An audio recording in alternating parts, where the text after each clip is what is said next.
कि जवाहरलाल नेहरू विश्वविद्यालय से चलकर आए हमारे बड़े भाई आदरणीय मणिकांत जी हम सभी के बीच में मौजूद है। एक जोरदार ताली से स्वागत करें।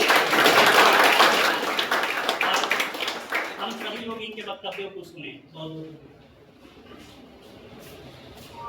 यहाँ आए सभी साथियों को जय हिंद, लाल सलाम। जय भीम। और सभी साथियों को क्रांतिकारी इस्तेमाल पेश करते हैं। ये कानून इससे पहले 2012 में सुप्रीम कोर्ट कमेटी के द्वारा एक कानून लाई गई थी, सेम टाइप का कानून था और ये कई इंस्टीट्यूशन में अध्ययन करने के बाद कानून लाई गई थी, लेकिन उसके बावजूद रोहित वेमुला की संस्थानिक हत्या हुई है हैदराबाद में, पायल व्यक्ति की हत्या हुई है IIT में संस्थानिक हत्या।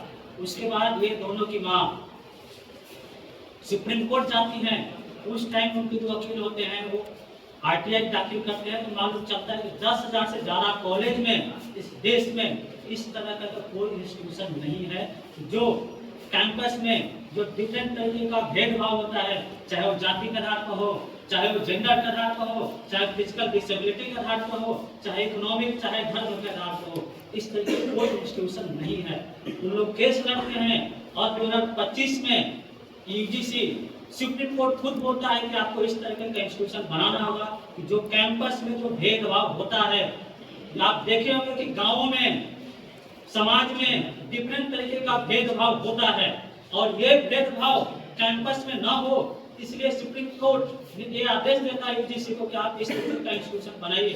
और वो इंस्टीट्यूशन 2025 में कानून लाता है, उसमें बहुत सारे कानून में कमियां रहती हैं, फिर उनकी वकील कुछ पॉइंट बोलते हैं ये कमियां हैं। उसके बाद 2026 में ये कानून लागू होता है, जनवरी 2026 में। अब कुछ टाइम आप देखिए ये जो मनुवादी फोर्सेस हैं, ये जो सत्ता में बैठे हैं, ये सुप्रीम कोर्ट से लेकर के कॉलेज में, यूनिवर्सिटी में, चाहे संसद या विधानसभा, सारे जगह ये भरे हुए हैं।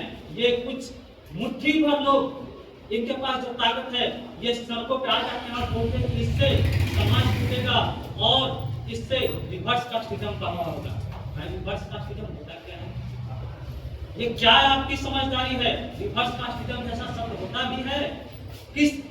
किस ब्राह्मण को आज तक दलित ने ब्राह्मण होने के आधार पर भेदभाव किया है? ये आपकी समझदारी की कमी दिखाता है। और उन लोगों के दबाव में ये सुप्रीम कोर्ट कानून को वापस लेता है। तो अब हम लोगों के पास एक ही उपाय है कि आप संसद में, विधानसभा में, यूनिवर्सिटी में आप जितने मजबूत हो सकते हैं, लेकिन हमारे पास सड़क है, हम सड़कों पे लड़ेंगे। अगर जब आप ये अधिकार नहीं देंगे तो हम आपसे ये लेकर रहेंगे, ये छीन के लेंगे। तो 18 तारीख को गांधी मैदान से राजभवन एक मार्च है, आप लोग उस मार्च में आइए और ये जो मनुवादी ताकतें हैं, जो चंद मुट्ठी भर हैं, ये सारे जगह बैठे हुए हैं, सत्ता में बैठे हुए हैं, इन लोगों को ये दिखा दीजिए। ये सड़क पे आकर के पहली लड़ाई हम लोग को लड़नी है कि ये कानून, पहले तो इस कानून भी बहुत ढीला ढाला है, हम लोग इससे मजबूत कानून, रोहित एक्ट जो कुछ स्टेट में कर्नाटक गवर्नमेंट में लागू हुई है, उससे मजबूत कानून बनाने के लिए लड़ना होगा। उसके बाद ये कानून आ भी जाएगी तो उसको इम्प्लीमेंट कराने के लिए आपको लड़ना, उसको सही तरीके से फंक्शन कराने के लिए लड़ना होगा।